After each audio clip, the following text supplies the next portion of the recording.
Welcome to simplifying law. നമ്മളിന്ന് BNSSൽ investigation, enquiry, trial ഈ 3 ടോപ്പിക്സിൻ്റെയും എക്സ്പ്ലനേഷനും case ലോസുമാണ് നോക്കാൻ പോകുന്നത്. ഇൻവെസ്റ്റിഗേഷൻ എന്ന് പറയുന്നത് 2 clause 1 clause L ഓഫ് BNSSലാണ് ഡിഫൈൻ ചെയ്തിട്ടുള്ളത്. ഇൻവെസ്റ്റിഗേഷൻ എന്ന് പറയുന്നത് ഒരു പ്രൊസീഡിങ്സ് ആണ്, എവിഡൻസ് കളക്ട് ചെയ്യാൻ വേണ്ടി യൂസ് ചെയ്യുന്ന ഒരു പ്രൊസീഡിങ്സ് ആണ്.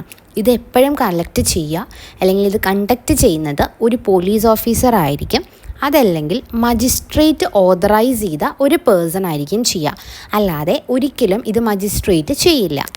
ഇൻവെസ്റ്റിഗേഷൻ്റെ ഒബ്ജക്റ്റ് തന്നെ എവിഡൻസ് കളക്ട് ചെയ്യുക എന്നുള്ളതാണ്. നമ്മുടെ ഒരു കേസിന് ആവശ്യമായിട്ടുള്ള എവിഡൻസ് കളക്ട് ചെയ്യുക അല്ലെങ്കിൽ പ്രോസിക്യൂഷൻ ആവശ്യമായിട്ടുള്ള എവിഡൻസ് കളക്ട് ചെയ്യുക എന്നുള്ളതാണ് ഈ ഇൻവെസ്റ്റിഗേഷൻ കൊണ്ട് ഉദ്ദേശിക്കുന്നത്. ഇത് ഇൻവെസ്റ്റിഗേഷൻ ചെയ്യുന്നത് ആരല്ല എന്ന് പറഞ്ഞു? മജിസ്ട്രേറ്റ് അല്ല എന്ന് പറഞ്ഞു. അതുകൊണ്ട് തന്നെ അതൊരു ജുഡീഷ്യൽ പ്രൊസീഡിങ്സ് അല്ല. ഒരു ജുഡീഷ്യൽ പ്രൊസീഡിങ് ആവണമെങ്കിൽ അതിൽ കോർട്ടോ മജിസ്ട്രേറ്റോ ഇൻവോൾവ്മെൻറ്റ് വേണം. ഇതിൽ അതില്ല. അവർ ഓതറൈസ് ചെയ്ത ഒരാളോ അല്ലെങ്കിൽ പോലീസ് ഓഫീസറോ ആയിരിക്കും ചെയ്യുക. അതുകൊണ്ട് തന്നെ അതൊരു ജുഡീഷ്യൽ പ്രൊസീഡിങ്സ് അല്ല. അടുത്തതാണ്, ഈ ഇൻവെസ്റ്റിഗേഷൻ ചെയ്യുന്ന സമയത്ത് നമ്മൾ കുറച്ച് സ്റ്റെപ്സ് അല്ലെങ്കിൽ കുറച്ച് ആക്ടിവിറ്റീസ് ഫോളോ ചെയ്തിട്ടുണ്ടാവണം. അത് ഏതൊക്കെയാണെന്നാണ്. ഫസ്റ്റ്, ആ ഒഫൻസ് നടന്ന പ്ലേസിൻ്റെ പ്രൊസീഡിങ്സും ആ കാര്യങ്ങളൊക്കെ ആ സ്ഥലമൊക്കെ ഒന്ന് നോക്കണം. രണ്ടാമത്തത്, അവിടുത്തെ ഫാക്റ്റ് ആൻഡ് സർക്കംസ്റ്റൻസസ് എന്താണോ ആ കേസിലുണ്ടായിരുന്ന ഫാക്റ്റും അതുപോലെ സർക്കംസ്റ്റൻസസ് നമ്മൾ അസർട്ടൈൻമെൻറ്റോ അല്ലെങ്കിൽ അനലൈസ് ചെയ്യണം. അതുപോലെ തന്നെ ഒഫൻഡർ ഉണ്ടെങ്കിൽ നമ്മൾ എന്ത് ചെയ്യണം? അവരെ ഡിസ്കവർ ചെയ്ത് ആരാന്ന് മനസ്സിലാക്കി അവരെ അറസ്റ്റ് ചെയ്യണം. അതുപോലെ എവിഡൻസ് നമ്മൾ കളക്ട് ചെയ്യണം. പല ആൾക്കാരുടെ മൊഴി എടുത്തിട്ട് അതുപോലെ നമ്മൾ ആ പ്ലേസസൊക്കെ ഒന്ന് സെർച്ച് ചെയ്ത് നമുക്ക് അവിടെ നിന്ന് കിട്ടുന്ന സാധനങ്ങൾ നമ്മൾ സീസ് ചെയ്തതിന് ശേഷം നമ്മൾ എവിഡൻസ് കളക്ട് ചെയ്യണം. അതിനുശേഷം ഈ മെറ്റീരിയൽ എവിഡൻസ് അല്ലെങ്കിൽ മെറ്റീരിയൽസൊക്കെ മജിസ്ട്രേറ്റിന് മുന്നിൽ ഹാജരാക്കാനുള്ള കാര്യങ്ങളും അതുപോലെ ചാർജ് ഷീറ്റ് റെഡിയാക്കുക, ഇങ്ങനത്തെ കാര്യങ്ങളൊക്കെ നമ്മൾ എന്ത് ചെയ്യണം? റെഡിയാക്കിയിട്ടുണ്ടാവണം. ഇതൊക്കെ ഒരു ഇൻവെസ്റ്റിഗേഷൻ ചെയ്യുന്ന സമയത്ത് ഫോളോ ചെയ്യേണ്ട ആക്ടിവിറ്റീസാണ്. അടുത്തതാണ് enquiry. 2 clause 1 clause K of BNSSലാണ് ഡിഫൈൻ ചെയ്തിരിക്കുന്നത്. ഒരു ആക്ടിവിറ്റി മജിസ്ട്രേറ്റാണ് കണ്ടക്ട് ചെയ്യുന്നത്, അതർ ദാൻ ട്രയൽ ആയിരിക്കണം. ട്രയൽ അല്ലാത്ത ഒരു ആക്ടിവിറ്റി മജിസ്ട്രേറ്റ് കണ്ടക്ട് ചെയ്യുകയാണെങ്കിൽ അതിനെ നമ്മൾ എൻക്വയറി എന്ന് പറയും. അപ്പോൾ ഇതൊരു ക്രിമിനൽ കേസിൻ്റെ സെക്കൻഡ് സ്റ്റേജാണ്. ഇതെപ്പോഴും കണ്ടക്ട് ചെയ്യുന്നത് മജിസ്ട്രേറ്റ് ആയിരിക്കും അല്ലെങ്കിൽ കോർട്ടായിരിക്കും. അപ്പോൾ അതുകൊണ്ട് തന്നെ അത് എന്തായിരിക്കും? ഒരു ജുഡീഷ്യൽ പ്രൊസീഡിങ്സ് ആയിരിക്കും.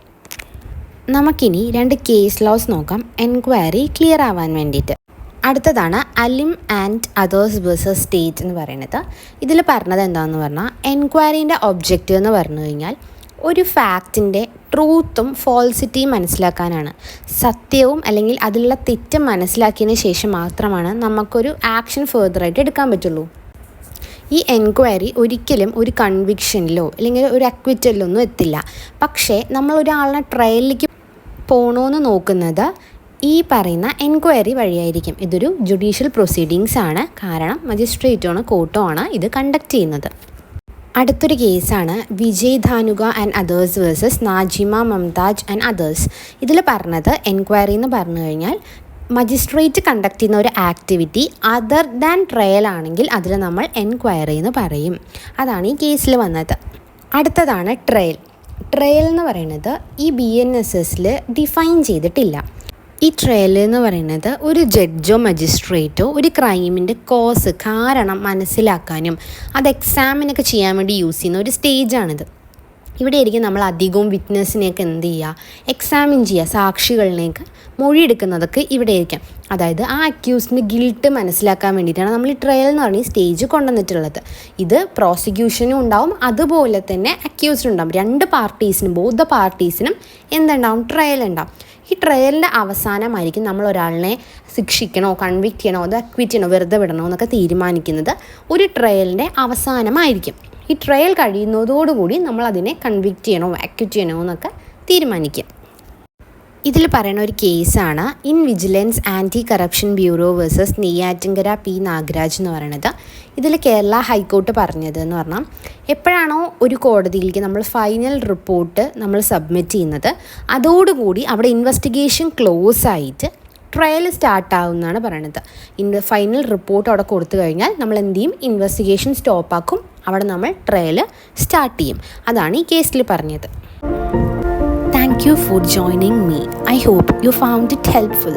Don't forget to like and subscribe for more law related contents. Thank you.